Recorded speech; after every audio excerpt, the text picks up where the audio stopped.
Hi everyone, and welcome inside the CrossFit gym in Scotts Valley. This season we're going to be giving you a behind-the-scenes look at what it takes to bring the CrossFit Games season to play. We're going to start that effort with a three-part conversation with the General Manager of Sport, Dave Castro. Dave, thank you for joining us. First off, why did you think it was important to sit down and pull the curtain back on this year's game season? There's been a lot of changes and a lot of moving parts, and a lot of things go into creating the season and creating the spectacle that is the CrossFit Games and the accompanying season. So in the past, we haven't really done a great job of showing the community and the world what goes on behind the scenes. So I think this year and going forward, it's a good idea to do that, kind of demystify some of the process and let people see that actually some of the things they say and some of the things they ask for are taken into consideration and oftentimes applied to the season and the event. I'm excited to be a part of uncovering a lot of that information. What are you most excited about with the Open this year? I'm excited that we're doing it. I'm excited that we are kind of normalizing our season and our path forward in this chaotic time. And you know, there's a ton of challenges. Challenges for us, challenges for athletes, challenges for the affiliates. But in spite of all of that, we're still going forward and we're still gonna put this amazing event on, put this amazing show on, start the season with this foundational piece of it all. And I would say as an affiliate owner and as a lover of the sport, I really appreciate your effort to do that, because I think that for most of us that own affiliates, it really is the most exciting time of the year. So having said that, what is special about the Open to you? Well, the galvanizing and bringing the community together. The Open, unlike every other stage of the competition for the game season or for the games, you know, when you look at regionals in the past or sanctionals in the past couple of years and then the games, those are great and amazing events, but they don't bring the entire community together to the degree or the level that the Open does. That's what really excites me about the Open, is just how, you know, everybody can do it and everyone who wants to play can play, and all the gyms rally behind that and motivate their members and motivate their communities to participate in it. Right, it's kind of our chance to be a part of the season physically, for sure. Not just as a fan. How many events will occur in the Open this year? That's a great question. So the Open is 3 weeks long, and so you can assume there'll be 3. Possibly more. Time will tell. That's a classic Dave Castro answer right there. I love it. So this year there is an equipment and an equipment-free option, and we've all seen that. So how will those that choose the equipment or the equipment-free option be compared on the leaderboard? Well, right now, what it's looking like, the equipment-free athletes or the people who have to go that path will be on a separate leaderboard. We're looking into a lot of options, and that could change, but currently they're not going to be on the same leaderboard as the Rx, the scaled, and the foundations. Got it. Can you provide more information about those that choose the equipment? In other words, like what size dumbbell, how much poundage and plates? Yep. So the dumbbell, we put one in that picture when the iconography originally came to us, or came to me. It had 2 dumbbells, and I said, let's remove the second dumbbell and let's just have 1 dumbbell, because that's what's going to be needed for the Open this year. So that gear list that we put out, that little icon, was true to the amount of equipment we'll need in terms of the dumbbell, just being 1. And it's going to be the standard 50 pounds for men and 35 pounds for women. And then there's also a barbell, and there's plates. Yeah, the plates is kind of open-ended. Have plates. Okay, have plates. Make sure you have more than 2. Yep, make sure you have a variety. We've seen the Rx division, we've seen the scaled variation. You added a foundations variation this year. Can you explain the difference between those 3? We've typically had Rx and scaled throughout the years, and starting about 2 or 3 years ago, I kind of saw the need and kind of heard chatter for an additional scale. And we, for the past few years, have been looking at potentially adding it and just weren't able to. And I thought now was the right time. And technically our team was able to pull it off. So we added the foundations, which essentially is just that, a 3rd scale. So there's Rx, scaled, and then foundations, which is more scaled, further scaled. And would you say that the whole equipment-free option is what's going to lend to that, or Well, so is no. that separate? So here's RX, Yep. here's scaled, and here's foundations. This scaled version is talking off of the RX version. Right. This foundations is talking off of the scaled. And so basically in terms of loads, reps, these will all be similar and just scale down. Over here for the no gear, or just, I'll just say no, this is an entirely different track. Got it. So a lot of people, even on our team, were thinking, well, are these similar? Right. Not necessarily is the Okay. answer.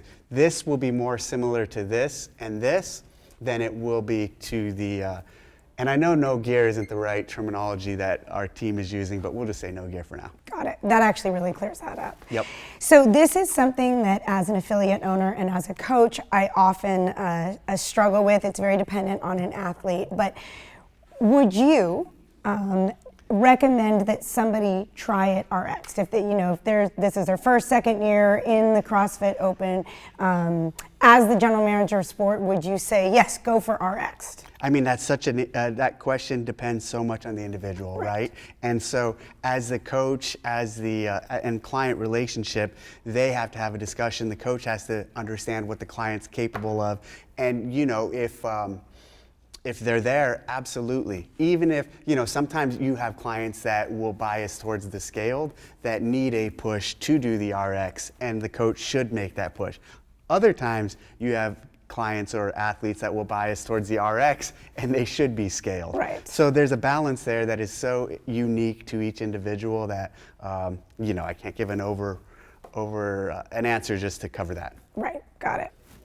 Any advice on how athletes should prepare for the Open this year in consideration of lockdowns, COVID, gyms closing, people having to do it last minute out of their house instead of a gym? Any way you can help guide the general public on that one? Just make sure you're staying consistent, make sure you're training and training with intensity, because intensity is never missing in the Open. And so, the Open and what we typically test in there uses core CrossFit movements. So there's some guiding principles you can look at for your training that will put you on the right path. But constantly varied functional movements at high intensity, and you'll be fine. Got it. Is there anything else that you want to let us know about the Open portion of this season that you think that we didn't cover? No, it's going to be a great challenge. There's a lot of ways to do it. There's a lot of options. It's going to be hard for people to even do some of these, but I think this is an opportunity for everyone to kind of reset, rally, and maybe start or continue to get reset on their fitness path with CrossFit and get back into it. If, with all the lockdowns, they kind of took a break and weren't able to, let's use this as an opportunity to dive back in and just go for it. Right. And I would say, after years and years of participating in the Open and being a spectator of the Open, every year you've come out and said, oh, this year is going to be different, or this is going to be the toughest year. And admittedly, I've been like, yeah, right, what else can he do? And I will say that every year you have surprised me and done something different. So I really look forward to what this Open 3 weeks could bring for us. We have some good things coming. I believe it. I am now a believer. It'll be a good test. Excellent. So moving forward from the Open, we have something brand new this year, and it's called the Quarterfinals. We've never seen the Quarterfinals in competition thus far. Dave, can you tell us what the Quarterfinals are? So the Quarterfinals, I'm really excited about that phase, actually. It's going to be an additional test to qualify the appropriate athletes to the semifinals. And the Quarterfinals is going to look a lot like another weekend online test, kind of like phase 1.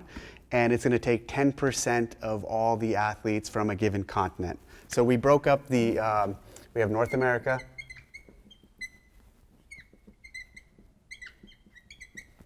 we have Africa, Europe, Asia, and South America. And so North America, for example, in 2019, in our last Open, had about 130,000 participants. And so 10% of those would advance to, in that year, would have advanced to the next phase. In Africa, they had about 4,000 or 5,000 participants. So 10% of those will advance to this next phase, which is the quarterfinals. Got it. So it is relative to the amount of participants on Yes. your continent. So the more people that compete in these events, the more people that are, or in these continents, right. the more people are able to qualify to the next phase. And so 10% of North America, if you go off of traditional numbers, will have a lot of athletes competing at the quarterfinal level, if they so choose to. It's shortly after the Open, and it will be a comprehensive test with, as you can imagine, that is probably scaled up or more challenging in terms of loads than you typically see in open programming. And at this stage, we are also looking at the athletes need to have access to a full complement of equipment. So the gear list that we used for the Open was that, and now we're expecting you to have access to more gear and things like rowers and maybe rope climbs and just a full complement.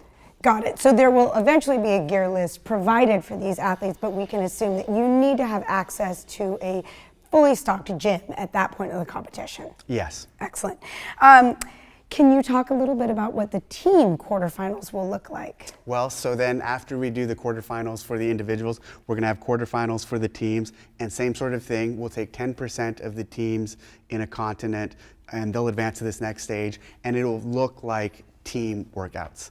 So it'll be the same thing over the course of a weekend, kind of like how we've done the team series in the past, where we'd program team workouts that people would do virtually and at their gyms. We're going to use the same sort of concept, and the teams, the athletes, will have to be together, and they'll do them together, and they'll be ranked across everyone else in their continent for advancing to the next stage.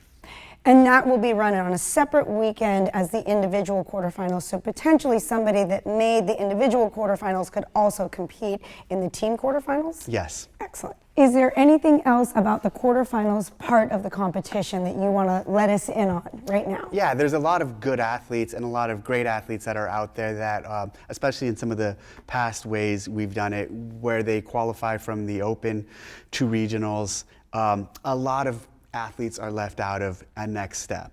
Well, here, especially with the 10%, we're giving a lot of athletes who are really good but not quite there yet to go to an additional step and to compete again and to compete with, let's say more weight and some different tests against some of the top guys. So I'm excited about that additional opportunity it's providing past the Open for athletes who are really serious about it or on the verge of really wanting to be at the next level, for them to play with the big dogs. I think that's a great point because, for the athletes that I've seen inside of our gym that are very novice, after about 3 weeks of the Open, they're done. They're ready to be done with the Open, and they have 2 more to go. They've signed up. They want to complete it. And then you have, like you said, on the other hand, you have these athletes that are fringe athletes. They might not make it to regionals back in the day or to any of the other sanctionals that had happened, but they're so close to qualifying, and they're still hungry for more. So I think the quarterfinals is a great way to kind of to alleviate that discrepancy between your everyday athlete and your athlete that's just on the cusp of qualifying. Yep, absolutely. Excellent. Well, I really appreciate you shedding all of the light on the first phase of the competition. That would be the Open and the quarterfinals. Thanks so much, Dave. Thank you.